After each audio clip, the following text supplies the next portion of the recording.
Hey yo, what is up mga idol? So ngayon, meron na naman sa ating napaka-solid na sapatos na dumating dito. Siyempre, box pa lang, alam nyo na to. Lalong-lalo na sa mga mahilig mag-collect ng sapatos dyan.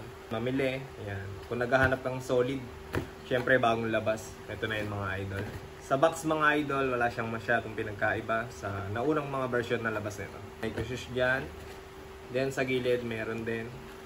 Sa kabilang side, makikita natin yung sizing, sabay may Nike swoosh ulit. Bali mga idol, Nike Precision 7 yan. Bagong labas sa market. Siyempre, bagong-bago sa mata natin. Then, bali ang size nito, size 44 sa Euro. Then, sa US, size 10. So mga idol, huwag na natin patagalin.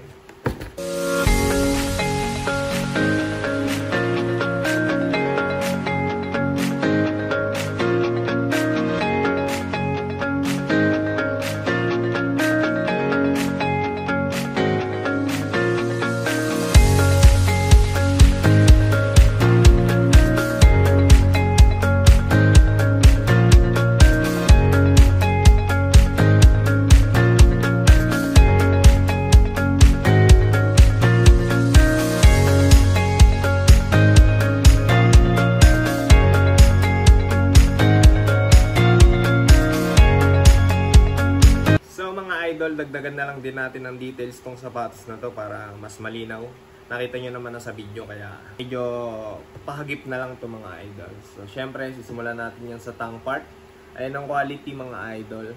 Merong Nike swoosh dyan na naka-embroid, mint green ang kulay. Halos wala naman siyang masyadong details sa tongue part. I-check nyo mga idol yung pinakapagkakatahi niya. Ayan, sobrang solido at linis. Pagdating natin sa lace, white. Talagang napaka-linis. Naman dito sa front, lang dyan blue, white, then mint green. Siyempre sa mint green, and tingnan nyo yung detalye nito mga idol. May maliit na Nike dyan. Then dito naman tayo mga idol sa side. Ito yung itsura niya. May Nike swoosh dyan na mint green. Lining na design dito sa gilid. Meron ditong butas-butas para mas makahinga yung paa natin ng maayos. Siyempre hindi ma-irritate habang suot nyo yung sapatos na to. Sobrang solid niyan. May design lang dito mga idol na hindi ko alam. At sobrang gaan mga idol Okay, magagaan naman talaga yung precision. Sa kabilang side mga idol, ayan. Diyan na natin makikita yung napaka-pogi na Nike swoosh. Sabay may dots na design sa loob. May naka-uwit lang na Precision 7 dyan mga idol. Kung nakikita nyo. Ayan. Sa midsole niya. Check natin yung midsole mga idol. Ayan, sobrang lambot. Dating sa likod mga idol, simpleng-simple, pero maangas yung dating. Ayan, tapos may Nike swoosh pa rin dyan na design. Siyempre, di mawawala yan, Nike to eh. So, halos wala naman siyang masyadong ibang details. Sa ilalim naman tayo mga idol, ayan. Meron tayong color white dyan na may mint green na Nike. Ayan. Nakahukay yung mga idol, kaya dagdag kapit. Then, siyempre, naiba na nga pala yung pattern. Kung sa Nike Precision 7, W pattern.